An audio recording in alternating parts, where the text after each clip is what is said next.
If you want peace, you must prepare for war. And if you want to make yourself go to the gym regularly, you must prepare to get married, or worse. That was my epiphany.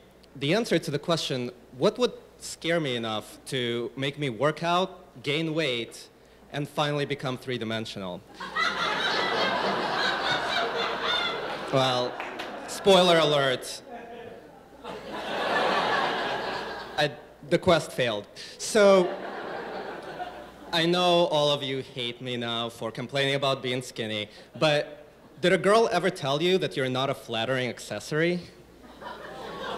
Did you ever get blown off by the Chicago wind into the Chicago River? Me either, but it's a fear of mine, okay?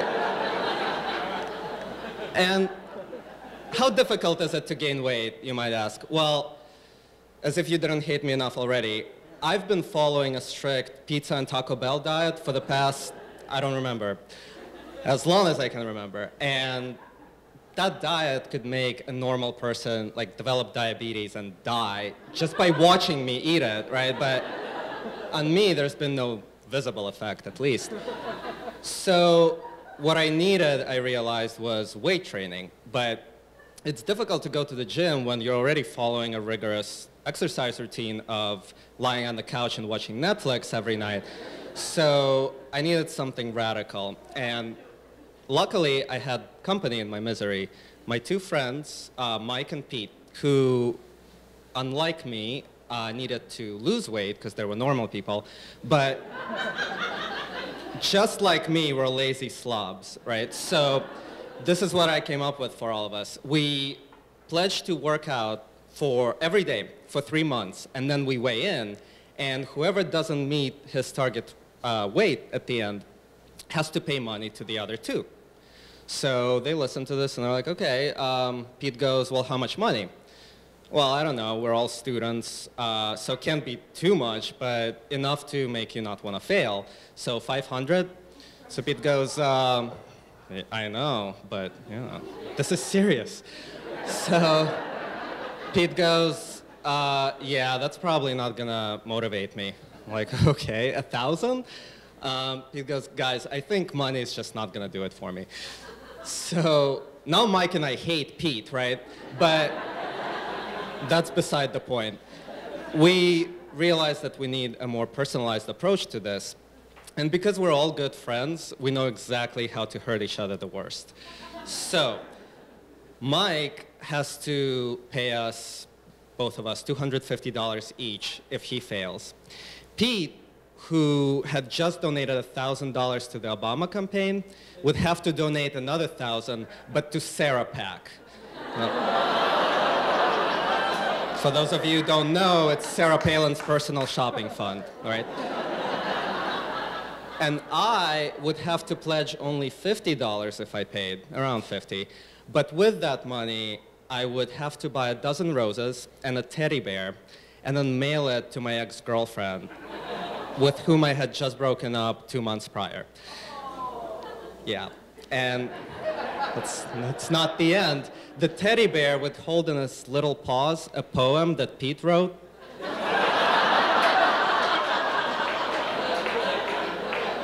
So it went, roses are red, violets are blue, come back to my bed and I will marry you. Yeah, it's subtle but powerful stuff. He had a gift for rhyming like colors with words. And also a sense of humor. Guess who didn't have any sense of humor? My ex-girlfriend. So if I had failed in this quest, I would either get engaged or murdered. And it was a toss-up between which one would be worse. So, and it sounds like we're awful people to plan something like this, but you have to realize this is like the concept of mutually assured destruction, right? Like through the prospect of nuclear war. Nuclear weapons are never meant to be actually used. They're just there to ensure that you're so scared of your country being annihilated in a nuclear holocaust that you go to the gym and gain a few pounds, right? So I do. I make it to the gym for the first time with 2 weeks to go before the deadline. The gym, by the way, is downstairs in my building. Like the elevator ride down. So I take the elevator, obviously, and before I start like inflating myself tenfold, I decide I need to warm up. So I get on the treadmill with my iPhone that has this kick-ass workout playlist that it took me 2 months to put together. So I'm not slacking, right? I was working on it. And God bless our smartphones, it also has Netflix. So I'm on the treadmill watching this movie about how like everything sucks and is fucking awful, a Russian movie.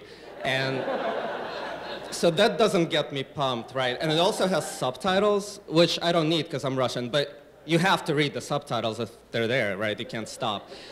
But so I'm trying to read this movie, but I can't because the treadmill is shaking. So I get off the treadmill onto the stationary bike, and I'm actually on the bike for like an hour and a half because that's how long the movie was, and just sitting on the bike, you understand? Like, not actually riding it, because that would make me lose weight. I'm lazy, I'm not stupid, right? So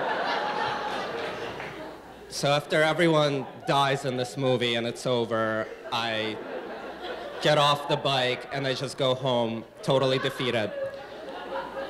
And I have no pride, so there's no voice in my head or anything like that, but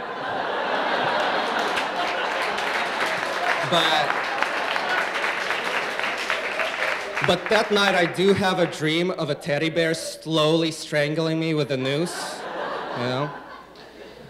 But I need not have worried, because when the weigh-in date arrives, it becomes clear that all of us had failed. And so, what to do about the punishment? Well, what's the point of destroying the world in a nuclear holocaust when you can just live together peacefully with your rival weight ideologies, right?